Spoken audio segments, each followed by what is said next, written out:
Hello everyone. If you're like me and you've procrastinated all week in studying your Fiela notes, join me in reading Act 1 in English. Scene 1. Forest scene. Forest house to the left. Elias is busy getting off the stage. Mist very thick over entire scene. Elias says, "A man has only one body and it must keep him going for a long time. I believe in a good plan and a bit of luck, even if luck is scarce in the forest. Bertha, bring me a little coffee. I am exhausted. This mist is very thick.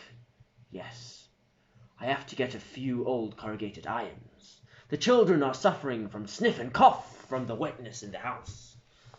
When he hears Bertha with the coffee, he quickly grabs the axe and studies the handle. Bertha, uneasy. "Elias, is Lucas not here with you?" Elias, "No, just put the coffee there on the block. My hands are busy." Bertha off. "She's beautiful, but she will have to get shoes. Maybe I must get old Christian Small from Lievesley Boss's oldest son to help with the logs so that I can produce more. But then I have to struggle with giving him a place to stay. I need to think forward. The only way a man makes more in the forest is to buy a gun and to shoot an elephant for the tusks. But where do you get the money for a gun and for bullets? And how do you get past the wood buyers in town to get to the ships to sell the tusks? The ships pay the best for ivory, but according to the wood buyers, only they have the license to provide to the ships." Willem. Dad, Mom says Lucas is not in the house." Elias. "Go look at Auntie Marley if he's not there and wipe your nose." Elias. "A man can get to the ships to provide them with what you have." Willem is back on stage. "Dad, Lucas isn't at Auntie Marley." Elias. "Did you ask Auntie Anna?" "No, Dad." "Now why do I have to tell you all what to do?" "Yes, Dad." Willem off. Elias. "A man struggles with his children until they are big enough to help themselves. But I am going to still struggle for long. Willem is only 6, Christoffel 5, Lucas is 3, and Nina is still the tit." Bertha comes walking like lifeless silhouette through the mist. Bertha. "Elias." Elias. "What is it now again, woman? Can't you see I'm busy?" "Was the child not with you?" "I told you he wasn't here." "I was at Sophie. He's not there." Auntie Marley. "It happened to my deceased aunt at the back of Cantera Forest. She thought the child was with the others to get firewood, and she only realized he was gone that afternoon.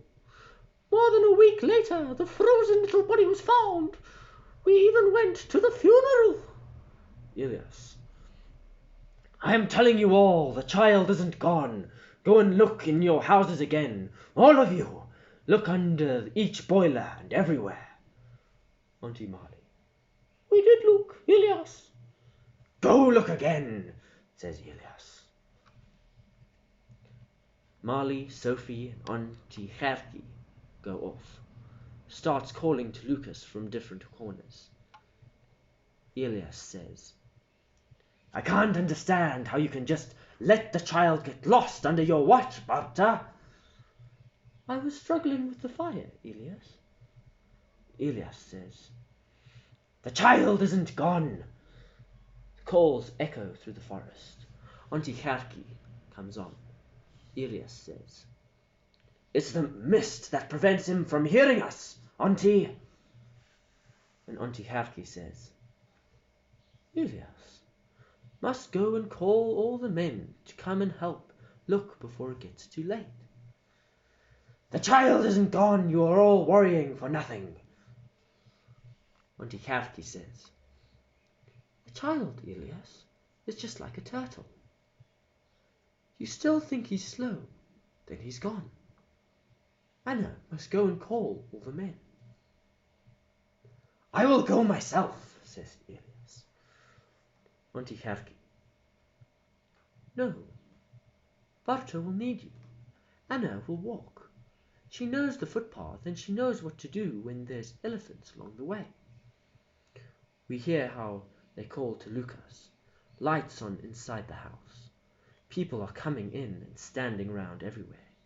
Some eat, others drink something else.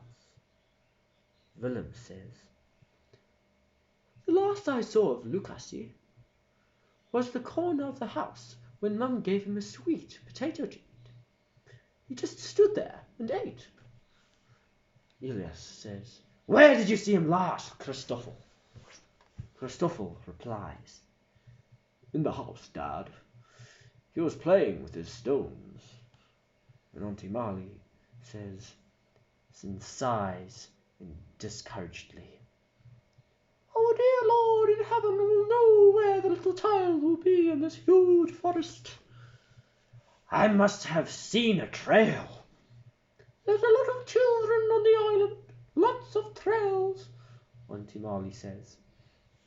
I don't understand it, says Elias. And Auntie Marley replies, what about Flip Lawrence that disappeared? It is the mist that was thick as this, and they still haven't found him. Flip didn't disappear, Marley.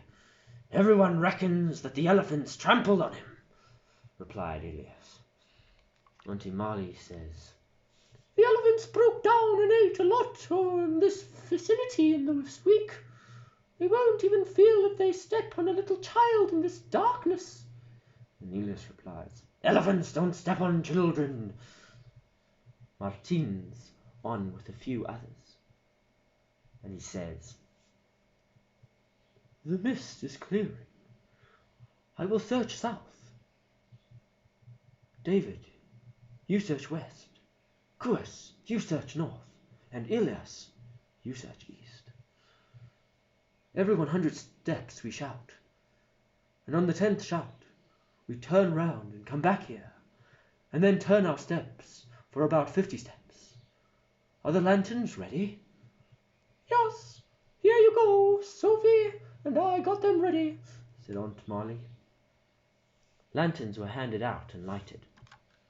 Auntie Gerkie says, what about the elephants?